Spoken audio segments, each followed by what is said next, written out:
vidéo, désolée pour le cadre, on a un peu changé la disposition de l'appart et je sais pas franchement où filmer pour le moment. J'espère quand même que ça ira, que ce sera pas trop sombre, que le focus ça va aller, etc. Là dans le retour écran je vois que j'ai les cheveux méga sombres, donc à mon avis c'est hyper sombre, mais c'est pas grave. Aujourd'hui on va parler de vivre sa grossesse à l'étranger et en particulier, puisque je vais parler de mon expérience, vivre une grossesse en Allemagne. Donc j'ai essayé de rien oublier, j'ai pris des notes dans ce carnet et je vais essayer de tout bien retranscrire pour que ce soit le plus clair possible et que vous ayez toutes les infos dont vous avez éventuellement besoin.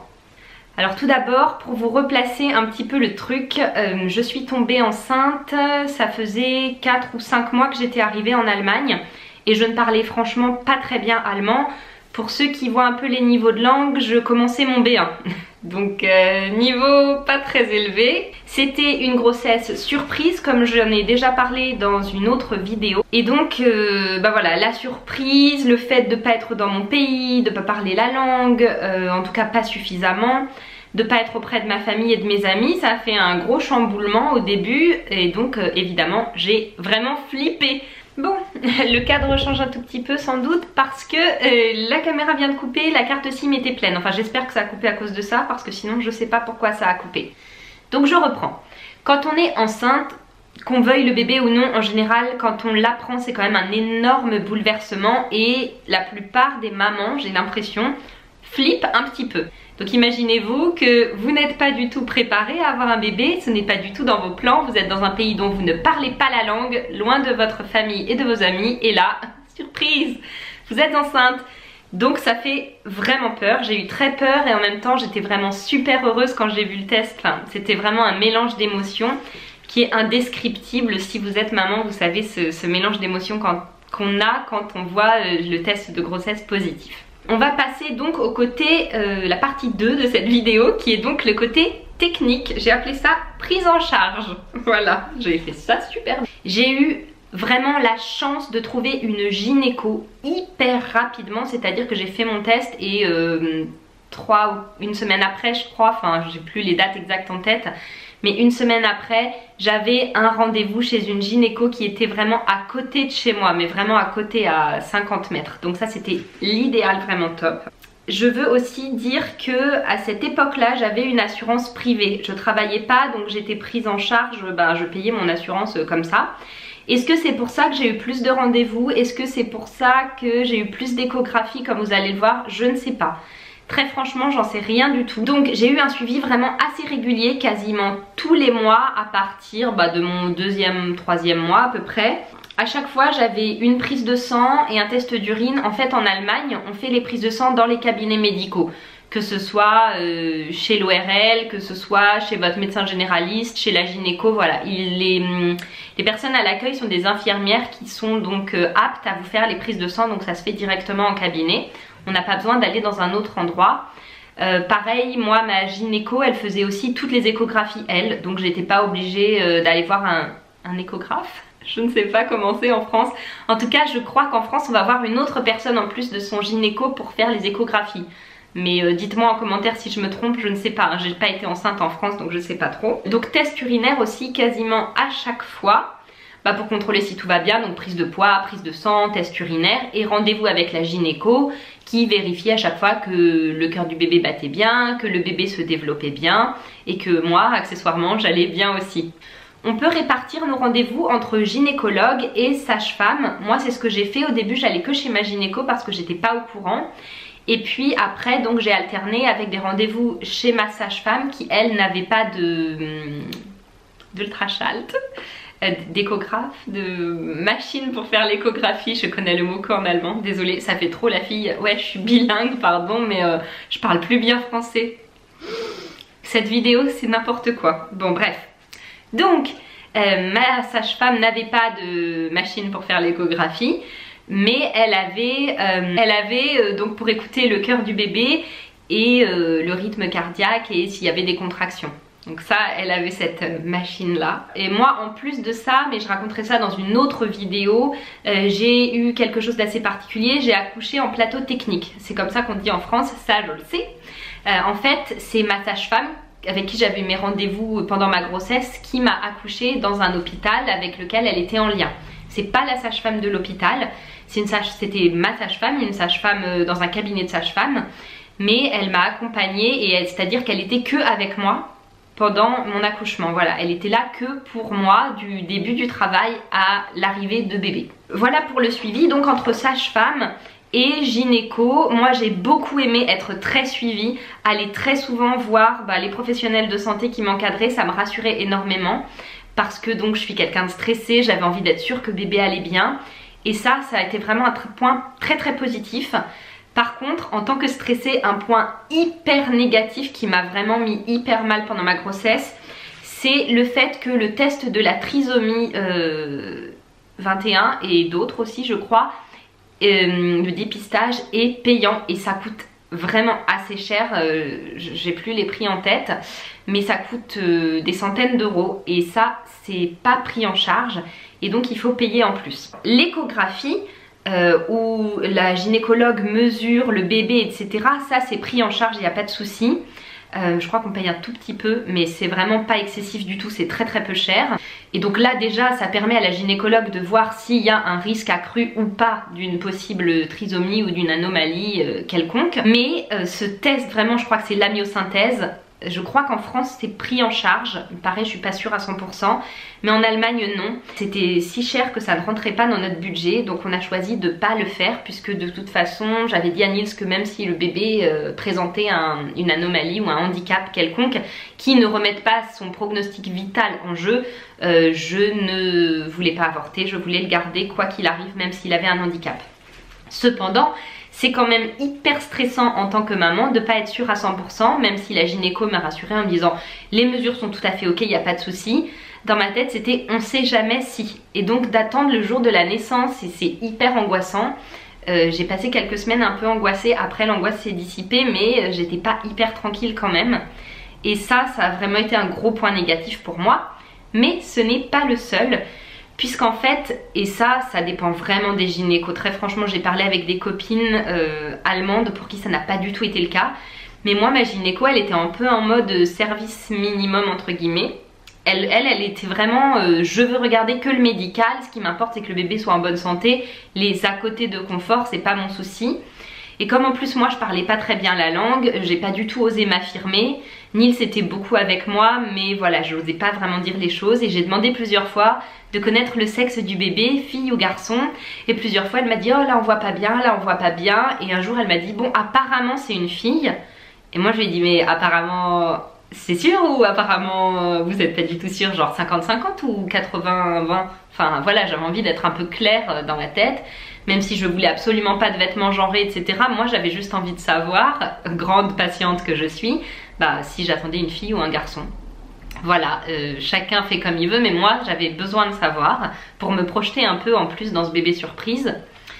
Et un jour quand même je lui ai redemandé au rendez-vous d'après, mais est-ce qu'on peut un peu être sûr, est-ce que vous pouvez vraiment bien regarder pour être un peu sûr que c'est vraiment une fille ou peut-être c'est un garçon, on sait pas. Je me dis moi je suis là pour vérifier que le bébé soit en bonne santé, que ce soit une fille ou un garçon, en gros c'est pas mon job quoi. Je me dis ça. Donc j'avais été hyper mal et je me suis un peu sentie déjà infantilisée. En plus je parlais pas bien la langue, enfin j'étais franchement pas très bien. Ce jour-là je me suis dit waouh super.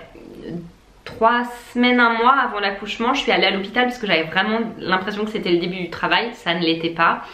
Et là l'échographe a regardé et elle m'a dit non mais c'est sûr et certain que c'est une fille, ils avaient une machine beaucoup plus poussée et donc ils ont vu que c'était vraiment une fille. Point important aussi, j'ai fait donc ma préparation à l'accouchement avec ma sage-femme et avec mon mari qui m'a accompagnée. Et c'était très cool, c'était sur un week-end. En Allemagne ils sont très nature. Il y a beaucoup moins de péridurale qu'en France et donc pendant les cours de préparation à l'accouchement ils nous préparent vraiment à ne pas avoir de péridurale, d'apprendre à bien respirer, à bien souffler, à bien pousser. Nils a appris à bien me faire des massages, donc ça top. Et puis toutes les petites questions, préparation du sac et tout ça, ça a vraiment été idéal. Et que ce soit en France ou dans n'importe quel pays, je vous recommande vraiment de faire la préparation à l'accouchement, même si vous êtes sûr de vouloir prendre une péridurale ou quoi, parce qu'on sait jamais. Des fois la péridurale ne fonctionne pas, ou des fois le jour J vous changez d'avis, enfin bon bref.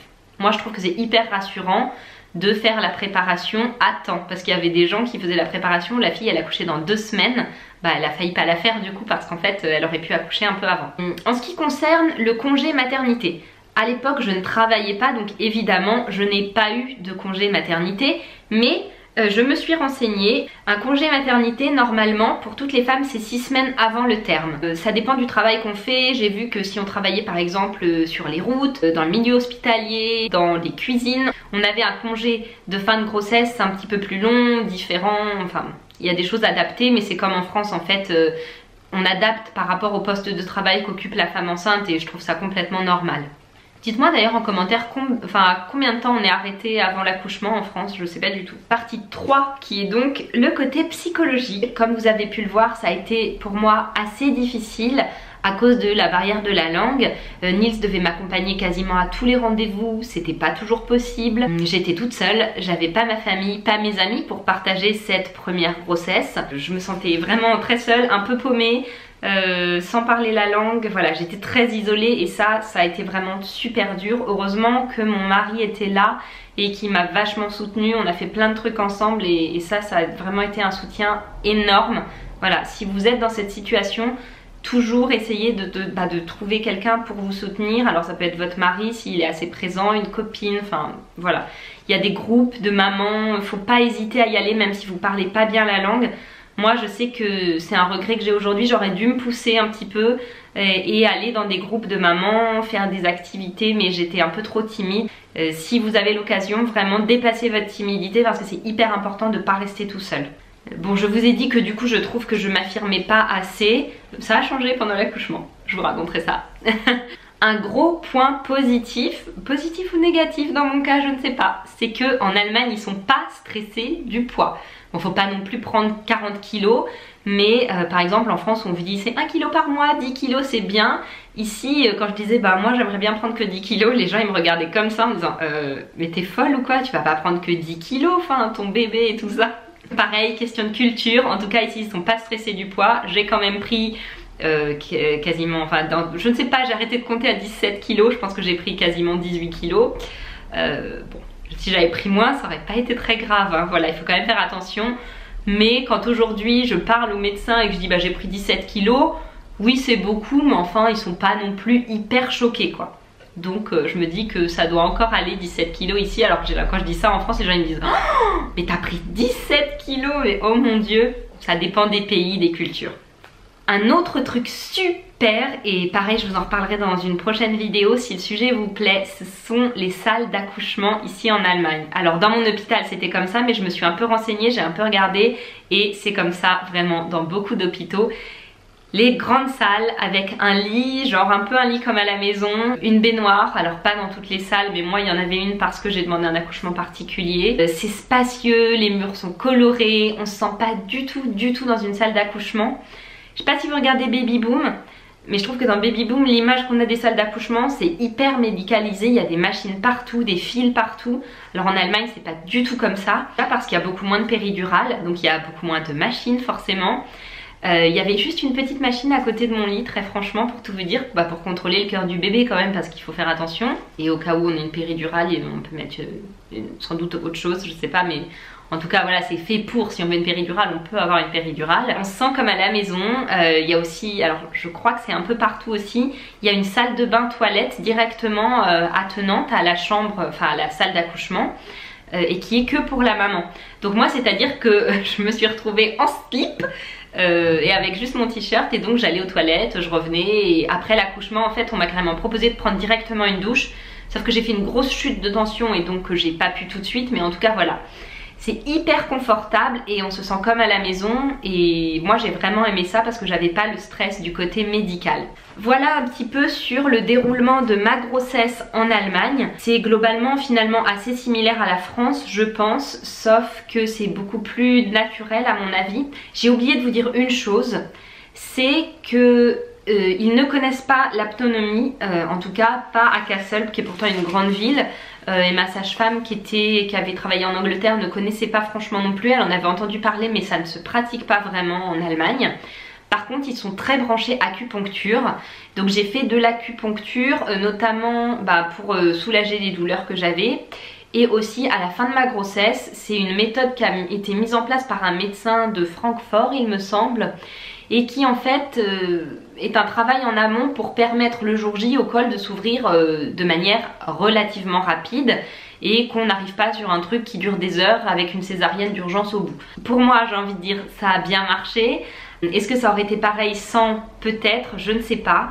En tout cas, ça a hyper bien soulagé mes nausées, ça a hyper bien soulagé mes maux de ventre et j'ai pu accoucher comme je le voulais sans péridurale, sachant que l'accouchement n'a pas été hyper long. Ça a été un accouchement assez classique, voilà. J'espère que cette petite vidéo vous aura plu, que c'est une thématique qui aura pu vous intéresser. Je suis vraiment contente de partager tout ça avec vous et j'espère aussi que ça vous plaît. Donc n'hésitez pas à vous abonner, à liker et à commenter la vidéo et on se retrouve très bientôt pour un nouveau sujet, une nouvelle vidéo. Bye!